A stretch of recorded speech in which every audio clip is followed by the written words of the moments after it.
Welcome back. Rajkot Jetpur national highway પર ચાલી રહેલી 6 લેન હાઈવેની એક કામગીરી જે શરૂ થઈ તેને ઘણો સમય થઈ ગયો.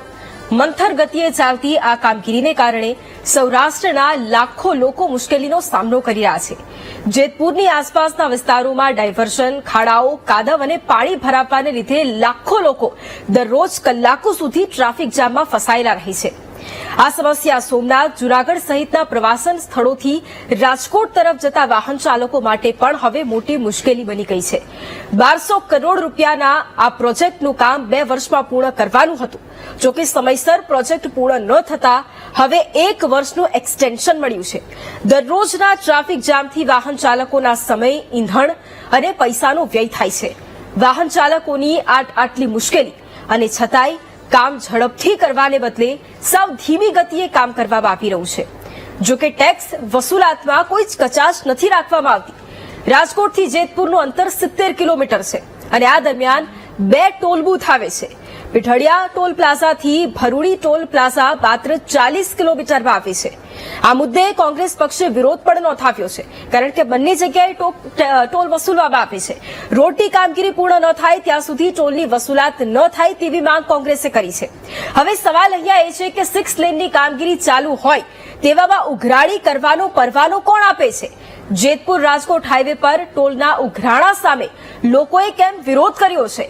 લોકો ત્રસ્ત હોય એવામાં ઓથોરિટીને ખિસ્સા ભરવાનો ખેલ કેમ દેખાય છે? 60 કિલોમીટરના નિયમ છતાંય 40 કિલોમીટરે 2 ટોલ કેમ ઉઘરાવાય છે? અને કરીશું આ સવાલો પર મહામંથન.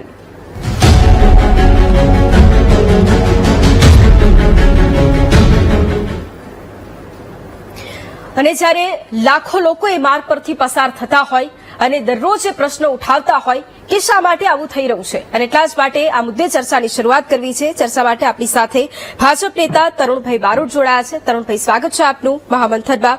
આપણી સાથે કોંગ્રેસ નેતા રોહિત રાજપૂત જોડાયા છે. રોહિતભાઈ, આપનું પણ સ્વાગત છે મહામંથનમાં. સ્થાનિક આપણી સાથે જોડાયા છે નિલેશભાઈ પંડ્યા. નિલેશભાઈ, આપનું પણ સ્વાગત છે મહામંથનમાં. નિલેશભાઈ, ચર્ચાની શરૂઆત આપનાથી હું કરું છું, કારણ કે આ 6 લેન હાઈવેની એ કામગીરી જે ચાલુ છે, સમય પૂરો થઈ ગયો છે અને છતાંય હજુ એક્સટેન્શન આપવામાં આવ્યું છે. દરરોજ લાખો વાહનો ત્યાંથી પસાર થાય છે એટલે સ્વાભાવિક રીતે લોકોને ખૂબ તકલીફ પડતી હોય છે. સ્થાનિકોએ પણ અનેક વખત રજૂઆતો કરી છે. એટલે સૌથી પહેલા તો આપની પાસેથી શું સમસ્યા સર્જાઈ છે, શું પરિસ્થિતિ છે ગ્રાઉન્ડ લેવલ પર, એ જાણવી છે. નમસ્કાર બેન. જી. જેતપુરથી રાજકોટ વચ્ચેનું અંતર 30 કિલોમીટર અને 68 કિલોમીટરમાં 2 ટોલ નાકા આવે છે. પીઠડિયા ટોલ નાકું અને વરુડી ટોલ નાકું. અત્યારે 6 લેન નું કામ ચાલુ છે. ગોકળ ગતિએ કામ ચાલુ છે. પરિણામે ખાડા, ખબડાઓ રસ્તા હોય છે. જે રસ્તો બનાવવામાં આવ્યો છે એ પણ સંપૂર્ણ રીતે ખખડધજ રસ્તો છે. આવી પરિસ્થિતિની અંદર જેતપુરના તમામ લોકોને, જેતપુર શહેરના, જેતપુરના કચ્છના લોકોને પીઠડિયા આગળ જવું હોય, લેવા પટેલ સમાજના આસ્થાનું કેન્દ્ર ખોડલધામ છે. જેતપુર શહેર અને તાલુકામાંથી સેંકડો લોકો રોજના ખોડલધામ જાય છે. એને પીઠડિયા ટોલ નાકું પસાર કરીને જવું હોય અને પાછું જેતપુર આવવું હોય તો 55 રૂપિયાનો ઘા લાગે. દુઃખની વાત એ છે કે જેતપુરના માનનીય ધારાસભ્ય પણ લેવા પટેલ સમાજમાંથી આવે છે અને સાંસદ મનસુખભાઈ માંડવિયા પણ લેવા પટેલ સમાજમાંથી આવે છે. વખતો વખત ખોડલધામની મુલાકાતો લે છે. તો આ વાતથી એ લોકો અજાણ નથી કે જેતપુર શહેર અને ગ્રામની સેંકડો લોકો પ્રતિદિન ખોડલધામ મંદિરે જાય છે અને આ રીતે એને ટેક્સ ભરવો પડે છે. ખોટી રીતે ટેક્સ ભરવો પડે છે. જેતપુર ડાયગન પ્રિન્ટિંગ એસોસિએશન અને ડાયગન અને ચેમ્બર ઓફ કોમર્સ આ બાબતે રજૂઆત કરેલી છે. ઉપલેટા રૂબરૂ મળવા ગયા હતા મનસુખભાઈ માંડવિયા સાહેબને, પરંતુ એને સમય ના આપ્યો અથવા તો એ બાબતે એને ઇનકાર કરી દીધો. પરમાદરણી નીતિનભાઈ ગડકરીજી સંસદના ની અંદર માત્ર એક જ ટોલ નાકું હોય. આવા સમયે આપ જાણો છો કે જેતપુરથી રાજકોટ જવું હોય તો જેતપુરની જનતાને 2 ટોલ નાકાઓના પૈસા ભરવા પડે. આ દુઃખ અને ખેદની વાત છે. ધારાસભ્ય અને સાંસદ સભ્ય આ બાબતે સંપૂર્ણ ઉદાસીન છે. ખરી હકીકતે આ ધારાસભ્યને અને સાંસદ સભ્યને માર્ગ મકાન મંત્રી સાથે મળવું જોઈએ, મસલત કરવી જોઈએ, ચર્ચાઓ કરવી જોઈએ અને જેતપુરના લોકોને રાહત આપવી જોઈએ. આ પવિત્ર કાર્ય ધારાસભ્યનું અને સાંસદનું છે, પરંતુ એ આંખ બીકામણા કરે છે, કારણ કે જાણે છે કે હિન્દુત્વનો મુખોટો કરીને આવશે અને ચૂંટણીઓ જીતી જશે. લોકોની સમસ્યાઓ તો ત્યાંની ત્યાં જ રહી ગઈ છે. તમે વિચાર કરો, અટલજી આ જુનાગઢ પસાર થતા હતા ત્યારે એ સમયે એને કીધું હતું, કોંગ્રેસ ઉપર આક્ષેપ કરતા અને ટિપ્પણી કરતા कि मैं जूनागढ़ आया, मुझे पता ही नहीं चला कि मैं रास्ते में खड़े हैं या खड्डे में रास्ते हैं. આ ટિપ્પણી અટલજીની હતી. તો આ એના કરતા પણ બદતર હાલત, સંપૂર્ણ બદતર હાલત પીછડિયાથી ગોંડલ વચ્ચેની છે. 4 પુલના કામ ચાલુ છે, રસ્તાઓમાં ખાડાઓ એટલા છે કે વાહનો પસાર થઈ શકે તેમ નથી, અને એના હિસાબે પણ અવારનવાર ટ્રાફિક જામ થઈ છે. અને આ ટોલ પ્લાઝાઓ તો મારે ખેદ સાથે કહેવું પડે, ઘણા બધા લોકોના મુખે મેં વાત સાંભળ્યું છે કે ટોલ પ્લાઝા ને એટલે ગુંડાઓનો અડ્ડો. કોઈ કાર્યદક્ષ અધિકારીઓ ત્યાં છે? શું કોઈ કાર્યદક્ષ અને સક્ષમ કર્મચારીઓ ત્યાં ગણવેશ સાથે રહે છે કે જેને ટ્રેનિંગ આપવામાં આવી હોય? એવું કહેવાય છે કે 20 સેકન્ડથી વધારે સમય તમારું વાહન ટોલ પ્લાઝા ઉપર ન ઉભું હોય જોઈએ, તે પહેલા પસાર થઈ જવું જોઈએ, અને જો પસાર ન થઈ શકે તો તેની પાસે તમે ટોલ ટેક્સ ઉઘરાવી શકતા નથી. પરંતુ અહીંયા ક્યાં કાયદો કામ કરે છે? અરે ઓમ જોવો તો પૂરા ગુજરાતમાં ને ભારતમાં કાયદો તો માત્ર ચોપડા ઉપર હોય, એ કેવું પણ અતિશયોક્તિ ભરેલું નથી કે, કારણ કે આ તમને તમામ બાબતોથી મેં વાકેફ કર્યા છે કે આસ્થાનું કેન્દ્ર ખોડલધામ, વીરપુર જ્યાં જલારામ બાપાનું સાનિધ્ય છે, જેતપુરના સેંકડો લોકો વીરપુર જાય છે રવિવારે શનિવારે બાપાના દર્શન માટે, અને 55 રૂપિયા ટોલ ટેક્સ ભરવા પડે. રોજ બરોજ ખોડલધામ જાય તો પણ રિટર્ન આવે એટલે 55 રૂપિયા ટોલ ટેક્સ ભરવો પડે. તો આ ક્યાંનો ન્યાય? આ બાબતે યોગ્ય અને અસરકારક રજૂઆતો અનેક વખત ધારાસભ્યને કરવામાં આવે, સાંસદ સભ્ય તો ઇનકાર કરી દે કે મારી પાસે આવી કોઈ રજૂઆત જ કરવાની નહીં. શા માટે લોકો પોતાના હકની વાત કે પોતાના અધિકારની વાત સાંસદને કે ધારાસભ્યને નહીં કરે તો કોને કરશે? અને એને સાંભળવી જોઈએ, અને આ વાત તેને ઉપલી ઓથોરિટી સમક્ષ કરવી જોઈએ. એક ધારાસભ્યની પવિત્ર ફરજમાં આવે છે, સાંસદની પવિત્ર ફરજમાં આવે છે. રોહિતભાઈ, આપને પ્રશ્ન, કારણ કે આજે કોંગ્રેસે ઉગ્ર રજૂઆત કરી છે અને આ બાબતે સતત સવાલો ઉઠાવ્યા છે, અને જો હવે આ પરિસ્થિતિનો કોઈ ઉકેલ નહીં આપે ત્યારે કોંગ્રેસ હવે ઉગ્ર આંદોલનના મંડાણ તરફ પણ છે. એટલે આપને પ્રશ્ન એ કે આજે જયારે કોંગ્રેસ ત્યાં પહોંચી અને સતત એ પરિસ્થિતિ બતાવી, શું વાસ્તવિકતા છે જમીની, શું સમસ્યા છે, લોકો સાથે વાતચીત કરવાનો પ્રયાસ કર્યો, શું જોયું? રાજકોટ જેતપુર 6 લેન હાઈવે ની જે અત્યારે નિર્માણ કામગીરી ચાલુ છે, 4 લેન માંથી 6 લેન, 1200 કરોડ રૂપિયાનો આ પ્રોજેક્ટ છે અને 67 કિલોમીટરનું ટોટલ અંતર છે. લગભગ છેલ્લા 1.5 વર્ષથી વધુ સમયથી આ કામગીરી ચાલુ છે. ત્યારે આજે અમે નેશનલ હાઈવે ઓથોરિટીની રાજકોટની ઓફિસ છે ત્યાં આજે અમે હલ્લાબોલ કર્યો. અમે માંગ કરી કે ભાઈ નેશનલ હાઈવે ઓથોરિટીના નિયમ મુજબ તમારે કોઈ પણ હાઈવેનું કામગીરી સંપૂર્ણ પૂર્ણ ન હોય તો નેશનલ હાઈવે ઓથોરિટીના રૂલ્સ મુજબ 2008ના રૂલ્સ 8 અને 9 મુજબ હાઈવેની સ્થિતિ યોગ્ય ન હોય અને નિર્માણ કાર્ય ચાલુ હોય તો તમે ટોલ ઉઘરાવી નથી શકતા. આ જ રીતના રૂલ 6 ની અંદર એવું છે નેશનલ હાઈવે ઓથોરિટીના કે તમે નેશનલ હાઈવે ઓથોરિટીના રૂલ્સમાં એવું છે, રૂલ 4 મુજબ કે 75% કામગીરી સંપૂર્ણ ન થઈ હોય તો તમે ટોલ ન ઉઘરાવી શકો.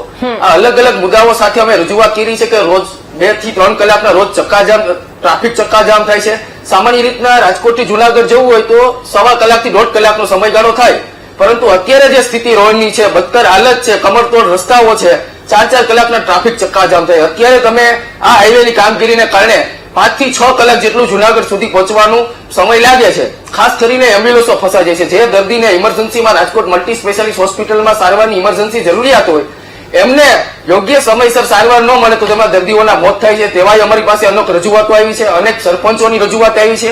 અને નવાઈની બાબત એ છે કે સાપર વેરાવળ છે ત્યાં રાજકોટનું મોટાભાગનું ઇન્ડસ્ટ્રીયલ એસોસિએશન છે, મોટા મોટા ઔદ્યોગિક ક્ષેત્રોની મોટી ફેક્ટરીઓ છે. તો અમને મોટા મોટા ઉદ્યોગપતિઓ એમ કે છે કે અમારા સાપર વેરાવળ ઇન્ડસ્ટ્રીયલ એસોસિએશનના પ્રમુખ છે ભાજપના ધારાસભ્ય રમેશભાઈ ટીલારા છે.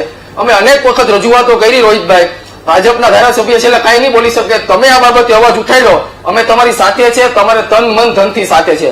બેન, તમે નહીં માનવું આવે, 2 વર્ષથી આ કામગીરી ચાલુ છે. 67 કિલોમીટરમાંથી માત્ર 20 કિલોમીટરની કામગીરી થઈ છે. રાજકોટના નવા જે કલેક્ટર શ્રી આવ્યા છે, એમને જે દિવસે ચાર્જ સંભાળ્યો તેમને પ્રથમ વખત મીડિયા સાથે સંબોધન કરતા કહ્યું કે આ ટ્રાફિક ચક્કાજામની અંદર હું ભોગ બન્યો છું, મારી પ્રાયોરિટી આ જ રહેશે. એટલે આજે અમે પ્રોજેક્ટ ડાયરેક્ટરને રજૂઆત કરી છે અને પુતળા દહન કર્યું છે. અમારી મુખ્ય માંગ એ જ છે કે રોડની સ્થિતિ એટલી હદે ખરાબ છે, તમે જે વૈકલ્પિક માર્ગ કર્યો છે તેની અંદર 3-3 ફૂટના ખાડા છે. જે હાઈવેની કામગીરી ચાલુ છે તમે એક સાથે તમામ ઓવરબ્રિજોના કામ ચાલુ કરી દીધા. તમારે જ્યાં ટ્રાફિક ચક્કાજામ થાય ત્યાં ટ્રાફિક પોલીસ સાથે સંકલન કરો, કલેક્ટર તંત્ર સાથે સંકલન કરો. હાઈવે ઉપર દબાણરૂપ સરકારી જગ્યાની અંદર પેટ્રોલ પંપો છે, ખોટી હોટલો છે, પાનના ગલ્લાઓ છે, તો આ બધું દૂર કરો અને વૈકલ્પિક માર્ગ તમે અવર જવર કરો. 4-4 કલાકના ટ્રાફિક ચક્કાજામ, દરરોજની તમને નહીં માનવું હવે 4 થી 5 અકસ્માતો થાય. નેશનલ હાઈવે ઓથોરિટીના નિયમ અને માર્ગ અને પરિવહન મંત્રાલયના નિયમમાં તો એવું જ છે કે કોન્ટ્રાક્ટર અને નેશનલ હાઈવે ઓથોરિટીની બેદરકારીથી અકસ્માતમાં કોઈનું મત થાય તો તેના જવાબદાર નેશનલ હાઈવે ઓથોરિટી રહેશે. નીતિન ગડકરી હાઉસની અંદર એમ કે 60 કિલોમીટરની વચ્ચે 2 ટોલ પ્લાઝા ન હોય, 35 કિલોમીટરની વચ્ચે અહીંયા ભરૂડી અને પીપળિયા ટોલ પ્લાઝાની વચ્ચે 35 કિલોમીટરનું અંતર છે. દર વર્ષે ટોલ પ્લાઝાની આવક એક વર્ષની 150 કરોડ રૂપિયા છે. હવે તમે સમજી લ્યો, આટલો તમે ટોલ વસૂલાત કરો તો સામે તમે વાહન ચાલકોને સામાન્ય સ્મૂથલી રસ્તા તો બનાવી આપો. કોઈ પણ જાતની કોઈ નક્કર કાર્યવાહી નહીં, તંત્રની બેદરકારી જ કહેવાય. અમને આજે બીજું નવી વસ્તુ જાણવા એ મળી કે પોલીસ તંત્ર, રાજકોટ ગ્રામ્ય પોલીસ એ નેશનલ હાઈવે ઓથોરિટીને સહકાર નથી આપતું. અનેક વખત એમને રજૂઆતો કરી છે કે જ્યાં ટ્રાફિક ચક્કાજામ થાય ત્યાં અમને ટ્રાફિક પોલીસના 2 ગાર્ડ ફાળવો અથવા તો 2 ટ્રાફિક પોલીસ ફાળવો, પગાર અમે ફાળવશું. તેમ છતાંય પોલીસ તંત્ર તરફથી કોઈ સહકાર નથી મળતો. એટલે ખૂબ જ દુઃખદ બાબત કહેવાય કે સાપર વેરાવળ ઇન્ડસ્ટ્રીયલ એસોસિએશનના ચેરમેન છે એ ભાજપના ધારાસભ્ય એ એકવાર રજૂઆત નથી કરી શક્યા. એની આગળ દર્શકો પણ અમારી સાથે અત્યારે જોડાયેલા છે અને એમને જો કોઈ આ મુદ્દે તકલીફ થતી હોય અથવા તો એમને કંઈક જાણવું હોય તો અમારી સાથે તેઓ જોડાઈ શકે છે. ફોન કરી અને એ જાણકારી જો મેળવવી હોય, પ્રશ્ન શું છે અને શું સમસ્યા આપને થાય છે એ પણ અમને જણાવી શકો છો. કારણ કે તરુણભાઈ બંનેને સાંભળ્યા, એક સ્થાનિકની રજૂઆત અને કોંગ્રેસ નેતા કે જેઓ પોતે ત્યાં ગયા હતા અને પરિસ્થિતિ જોઈ, એ બંનેને સાંભળ્યા. હવે આપની પાસેથી મારે એ જવાબ, કારણ કે બંનેના પ્રશ્ન લઉં છું. સૌથી પહેલો પ્રશ્ન એ કે સાંસદ ધારાસભ્યને જો કોઈ રજૂઆત કરવા માટે જાય છે અથવા તો આવી પરિસ્થિતિનું નિર્માણ થાય તો સાંસદ અને ધારાસભ્ય કેમ સવાલ નથી કરતા? સૌથી પહેલો પ્રશ્ન એ, કેમ લોકોને આવીને એવું કહેવું પડે છે કે અમે રજૂઆત કરી છે છતાં એ નથી સાંભળતા? બીજી વાત, ગ્રામ્ય પોલીસ એ સપોર્ટ નથી કરતી, જે સહકાર આપવો જોઈએ એ નથી આપતા. ટ્રાફિકની સમસ્યા થાય એટલે એને ઉકેલવા માટે પણ પોલીસની કામગીરી જરૂરી છે, તો એ કેમ નથી થતું? એ જવાબદારી કોની? વૈભવીબેન, આપણે આખી હિસ્ટ્રીમાં જઈએ ને તો ટોલ વિષય જે રહ્યો ને એ મૌર્ય એમ્પાયર, એના પછી ઘણા બધા એમ્પાયરમાં રાજાશાહીમાં પણ હતો કે એના અંદર શુલ્કના નામે અને જે ટોલ કલેક્ટર હતો એનું નામ શુલ્ક કલેક્શન ઓફિસર તરીકે કરવામાં આવતું હતું. ભારતનો આપણે ઇતિહાસ જોઈએ તો 1956માં પહેલી વખત આનો કાયદો બન્યો હતો. 1980માં NHAI નેશનલ હાઈવે ઓથોરિટીની સ્થાપના થઈ હતી 1980માં. 1980 પછી ભારત સરકાર જ રોડ બનાવતી હતી. પછી 1995માં 92 થી 95ના વચ્ચે ક્યારેક ઉદારીકરણનું ઇમ્પ્લિમેન્ટેશન થયું ને એ વખતે પ્રાઇવેટ ઓપરેટરોને પણ રોડ બનાવવા માટે બોલાવવામાં આવ્યા. આના અંદર ક્યાંય પણ ભાઈ રોહિતભાઈ જે નેતા છે કોંગ્રેસના, એમને તો કદાચ ખબર નહીં હોય, હું મહેસાણા રહેતો હતો, મહેસાણા એમને જે 69-70 કિલોમીટર વાત કરી નિલેશભાઈએ, એ રીતે મહેસાણા અને અમદાવાદના વચ્ચે પણ એટલું જ ડિસ્ટન્સ હતું. પહેલા અમે મહેસાણાથી અમદાવાદ આવતા ને 3.5 થી 4 કલાક લાગતા હતા. એની જગ્યાએ ગુજરાતના અંદર સૌથી પહેલો ટોલ રોડ બન્યો ને તો મહેસાણા અમદાવાદ વચ્ચે બન્યો હતો અને એના પછી 1.25 કલાકમાં અમે આવતા થયા. એ જ રીતે રાજકોટ અને જેતપુર વચ્ચે પણ બહુ સારો રોડ હતો. અત્યારે હાલ જેમ પહેલા એનું કામ ચાલુ થયું છે, મહેસાણામાં પણ સેમ 4 ટ્રેક છે, એ 6 ટ્રેક કન્વર્ટ કરવાની વાત ચાલુ છે. પાસેથી હું જવાબ લઈશ. આપણી પાસે કોલર જોડાયા છે. નીતિનભાઈ આપણી સાથે જોડાયા છે જામનગરથી. જી નીતિનભાઈ. અત્યારે મેન વસ્તુ એ છે મેડમ કે જે રોડ રસ્તાનું કામ માટે જે વાત કરે છે એ રોડ રસ્તા કે જામનગર કે અમદાવાદ કે ધોરાજી કે રાજકોટ કે જુનાગઢ ગમે તે કોઈ પણ જગ્યાએ કે રસ્તા રિપેર થતા નથી. ખાલી ડામર પાથરી છે, કહેવાય કે અમે આ કર્યું છે. ઓકે, બિલકુલ. બાકી કોઈ કઈ કામ સીધા થતા નથી. ઓકે ઓકે તરુણભાઈ, હવે આપની વાત કન્ટિન્યુ. અને કોલર પણ જોડાયા, એ પણ એમની સમસ્યા કે માત્ર ડામર પાથરીને સંતોષમાં, એ આખી સમસ્યા સ્વાભાવિક રીતે અલગ છે, પરંતુ અહીંયા પણ એ જ પરિસ્થિતિ છે કે કામ નથી થતું અને લોકો પરેશાન થાય છે. ના ના ભાઈ, આમાં કોલરે જે કીધું ને, કોલર અને બંને ના એમાં કોઈ સમસ્યા જે પણ છે ને એના માટે NHAI નો એક નંબર છે 1033. એના ઉપર જ્યાં પણ તમને લાગે ને, અને એક એપ્લિકેશન પણ છે, એના ઉપર ફોટો પાડીને મૂકવામાં આવે તો GPS લોકેશન પણ એનું આવી જાય અને ઇમિડિયેટ અને અત્યારે હાલ આપણને ખબર છે કે જે ડામર હોય ને ડામરને અને પાણીને એ બાપ માર્યા વેર કહેવાય. 3 વખત પાણી જ્યાં એક જગ્યાએ ભરાય તો ત્યાં આગળ ખાડો પડવાની શક્યતાઓ વધારે હોય છે. એટલા માટે અત્યારે હાલ ડ્રાય એક સિસ્ટમ આવી છે, એક મિક્સ આવે છે, ડ્રાય મિક્સ જેને કહેવાય છે, એનો ઉપયોગ સરકારે ચાલુ કર્યો છે ને એના અંદર પણ જ્યાં જ્યાં જોઈએ ને તો એક વખત પથ્થર જેવું થઈ જાય એ વસ્તુ, એટલે ફરીથી ત્યાં આગળ પાણી પણ કદાચ એક સમય એકઠું થાય ને તો ત્યાં ફરીથી ખાડો ના પડે. એટલે મેક્સિમમ રીતે હું જે વાત કરું છું ને કે રોહિતભાઈ અને નિલેશભાઈ જે વાત કરી ને આના અંદર ફ્લેશબેકમાં જઈએ ને તો જે રીતે અને કોઈ પણ માણસને આ તો આમને તો કેવું છે વિપક્ષને એવું છે કે નાચ ના આંગણ ટેડા ખાલી વાત કરવાની, ભાઈ જે હોય પહેલા તમે સિસ્ટમથી કમ્પ્લેન તો કરો, એમને ખાલી બસ વિરોધ જ કરવાનો અને ચક્કાજામ કરવાની ધમકી આપવાની. જો આવું બધું કર્યું હોત ને અને જો સાચું હોત જે રીતે વડાપ્રધાન શ્રી નરેન્દ્રભાઈ મોદી ને નીતિન ગડકરી જે કામ કરી રહ્યા છે ને અત્યારે હાલ જે 55 રૂપિયા વારંવાર નિલેશભાઈ કહેતા હતા 55 રૂપિયા, અત્યારે હાલ રેગ્યુલર જેને જવાનું થતું હોય ને એના માટે એક પાસ કાઢવામાં આવ્યો 15 ઓગસ્ટથી 3000 રૂપિયા વર્ષમાં 3000 રૂપિયા અથવા 200 ટ્રીપ, એટલે એવરેજ તમે ગણો ને તો 20 રૂપિયા 15 રૂપિયાની એને ખર્ચો થાય. પછી એ ટોલ પ્લાઝાનો 120 રૂપિયા ટોલ કેમ નથી?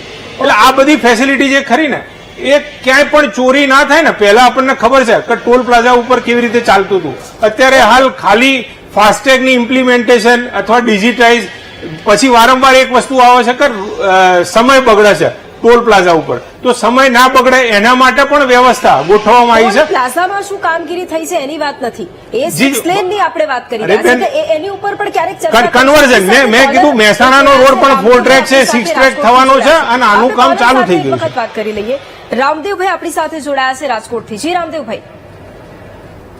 ગોહિલ જી ખાસ તો આ જે માનનીય ગડકરી સાહેબ સંસદમાં પણ બોલ્યા હતા કે 60 કિલોમીટરની અંદર એક જ ટોલ હોવો જોઈએ, છતાં 2 ટોલ આપણા રાજકોટ અને જેતપુર વચ્ચે છે.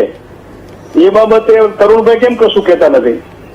ના એમાં સારું તમે એટલે તરુણભાઈ તો ખાસ એ કહેવું જોઈએ કે ભાઈ આ હુકામ બાબત ગડકરી સાહેબ સંસદમાં એમ કહેતા હોય તો આ કેમ બંધ નથી થતું? એ કે બીજું એ મહેસાણાની વાત કરે છે, મહેસાણામાં આવો રસ્તો છે, મહેસાણામાં આવા રસ્તો છે, પણ સારો રસ્તો હોય તો ટોલમાં પણ પ્રજા ના નથી પાડતી. પણ તેમ છતાંય તમે આ રાજકોટ જેતપુર છે એ તો આ તો 6 લેન નહોતું ચાલુ થયું ને તો એ રસ્તો દર વર્ષે ચોમાસામાં ધોવાઈ જતો ટોલ લેવામાં આવતો હતો. આ આખો જે કરવાનો અને બીજો વિરોધ કરો તો કે કોંગ્રેસના છે, વિરોધ નહીં પ્રજાત્રાહીમામ છે એનું વિચારવું જોઈએ. ઓકે, આપણી સાથે હર્ષુભાઈ રાજકોટથી જોડાયા છે. જી હર્ષુભાઈ.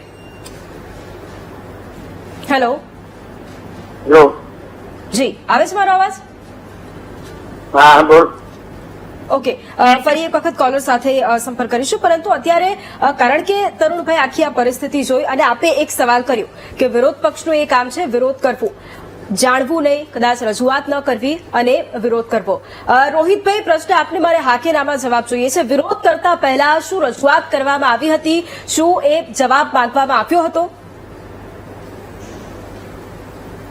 બેન, અઠવાડિયા પહેલા જ અમે નેશનલ હાઈવે ઓથોરિટી છે જે આ પ્રોજેક્ટના ડાયરેક્ટર છે તેમને આ બાબતે તમામ મુદ્દાઓ સાથે રાજકોટ કલેક્ટરને અને નેશનલ હાઈવે ઓથોરિટીના જે ડાયરેક્ટર છે એમને અમે રજૂઆત કરી હતી. કોઈ પણ જાતનો પ્રત્યુત્તર નથી મળ્યો.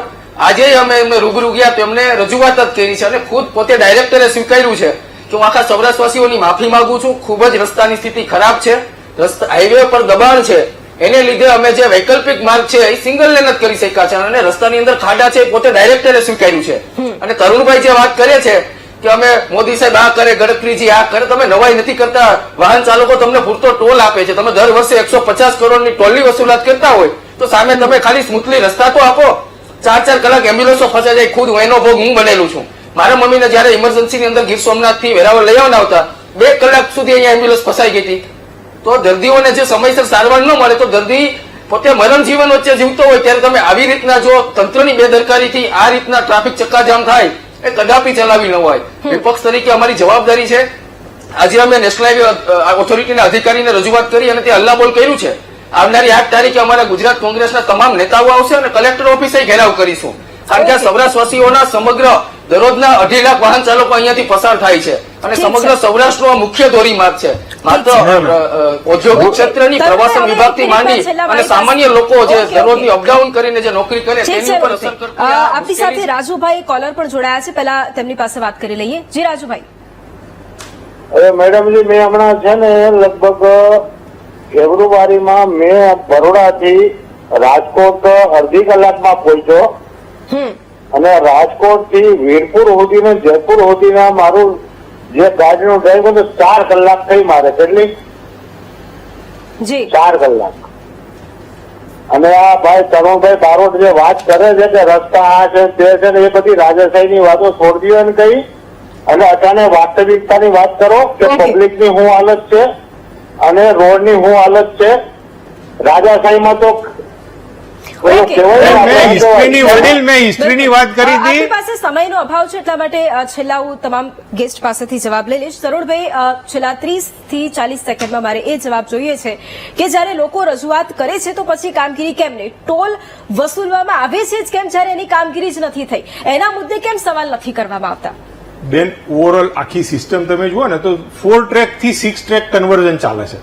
એટલે 4 ટ્રેક જે છે એનું કન્વર્ઝન થવા માટે મોટો રોડ બની રહ્યો છે, જે આજે હરવિંદરસિંહે ભાઈએ રોહિતભાઈ જે વાત કરી ને, હરવિંદરસિંહ એના જે ડાયરેક્ટર છે એમને ખુલાસો કરેલો છે. કિલોમીટરનો જો નિયમ છે તો પછી 40 કિલોમીટરના નિયમે હા, એની જો વાત કરીએ ને તો એના અંદર એવું હોય 40 થી જે ગડકરીજીની ટાંક એને ટાંક કરીને કે ભાઈ સંસદના અંદર એમને કીધું 40 થી 60 કિલોમીટર, તો એ 60 કિલોમીટરના વચ્ચે નહીં, 40 થી 60 ના વચ્ચે જ્યાં મૂકયા 70 કિલોમીટરનો રસ્તો છે ઠીક છે. તેના અંદર 40 થી 60 ના વચ્ચે એટલે બંને જગ્યા એને જ્યાં પણ રસ્તા આવતા હોય, એક્ઝિટ આવતા હોય, ઓકે, ઇન ઓકે. થતું હોય એટલે એ રીતે એમને સેટ કર્યું. આમાં ઠીક છે. કઈ ખોટું ના હોઈ શકે ઓકે. બેન. નિલેશભાઈ, જી નિલેશભાઈ, છેલ્લા 30 સેકન્ડમાં આપણી પાસે પણ મારે જવાબ જોઈએ છે. થી બરોડીમાં વચ્ચે માત્ર 35 કિલોમીટરનું અંતર છે અને 2 ટોલ નાકા છે. સર્વિસ રોડની હાલત સંપૂર્ણ ખતમ થઈ ગઈ છે. અવારનવાર ટ્રાફિક જામ થાય છે. 1 કલાકના ટ્રાફિક જામ થાય છે. જેતપુરથી રાજકોટ પહોંચવા માટે 3.5 કલાક જેવો સમય ચાલ્યો જાય છે. આવા સમયે ટોલ નાકામાંથી આવવું જ તો જોઈએ. જ્યારે ફૂલની કામગીરી ચાલતી હોય ત્યારે ટોલ નાકું શેનું? શા માટે પૈસાના ઉઘરાણા કરો છો તમે લોકો? ઓકે. આનો જવાબ જોઈએ છીએ અને આ ઓકે. બાબતે ધારાસભ્ય સાંસદ સભ્યએ સંસદીય રજૂઆત કરવી જોઈએ. ઓકે ઓકે, છેલ્લા રોહિતભાઈ, હવે કારણ કે આજે ગયા 30 સેકન્ડમાં જવાબ આપની પાસેથી પણ, હવે શું સ્ટેન્ડ રહેવાનું છે? કારણ કે આપે એ પણ કહ્યું હતું કે જો કદાચ આ કામગીરી નહીં થાય, લોકોને હાલાકી પડશે તો ઉગ્ર આંદોલન પણ થશે. હવે શું સ્ટેન્ડ? અમે આજે બેન પ્રોજેક્ટ ડાયરેક્ટરને 1 અઠવાડિયાનો સમય આપ્યો છે કે બંને ટોલ પ્લાઝા સંપૂર્ણપણે બંધ કરવામાં આવે. જ્યારે તમે 6 લેનની સંપૂર્ણ કામગીરી કરો ત્યારે પછી તમે ત્યારે ગમે એટલો ટોલ ઉઘરાવી શકશો. અમને જો આ અઠવાડિયાની અંદર કોઈ પણ સંતોષકારી અમારી માંગણી નહીં સ્વીકારાય તો અમારું આ જનહિત હાઈવે આંદોલન ચાલુ રહેશે. કલેક્ટર ઓફિસે અમે ઘેરાવ કરવાના છે, જેમાં ગુજરાત પ્રદેશ કોંગ્રેસના આગેવાનો હાજર રહેશે. રોડની અંદર ચક્કાજામ કરીને વિરોધ દર્શાવશું, ધરણા કરીશું. કોંગ્રેસનું સ્ટેન્ડ ક્લિયર છે કે જ્યાં સુધી સૌરાષ્ટ્રવાસીઓના રાહદારીઓની જ્યાં સુધી આ મુશ્કેલીનો નિરાકરણ નહીં આવે ત્યાં સુધી અમારું આ આંદોલન ચાલુ રહેવાનું છે. ઓકે ઓકે, બિલકુલ. એટલે હવે લોકોને પણ એ સમસ્યાઓ પડી રહી છે અને એ લોકો રજૂઆત કરવા માટે હવે આવી રહ્યા છે અને હવે એ જોવું રહેશે, કારણ કે આજે એ જાણકારી તો આપી છે, આજે કામગીરી કેટલે પહોંચી છે અને કેટલો સમય લાગશે એ પણ માહિતી આપી છે. હવે એ જોવું રહેશે કે ખરેખર એટલા સમયમાં પૂરી થાય છે કે નહીં. આપ તમામ અમારી સાથે આ ચર્ચામાં જોડાયા, આપ તમામનો ધન્યવાદ. અને ફરી એ જ પ્રશ્ન, કારણ કે ટોલ બૂથ પર ટોલ વસૂલવામાં આવે છે પરંતુ એ કામગીરી નથી થતી યોગ્ય, જેના લીધે પ્રજાને વારંવાર પરેશાન થવું પડે છે. હવે આ કામગીરી કેટલા સમયમાં પૂરી થશે એ જોવાનું રહેશે. મહામંથનમાં હાલ બસ આટલું જ. રજા આપશો. નમસ્કાર.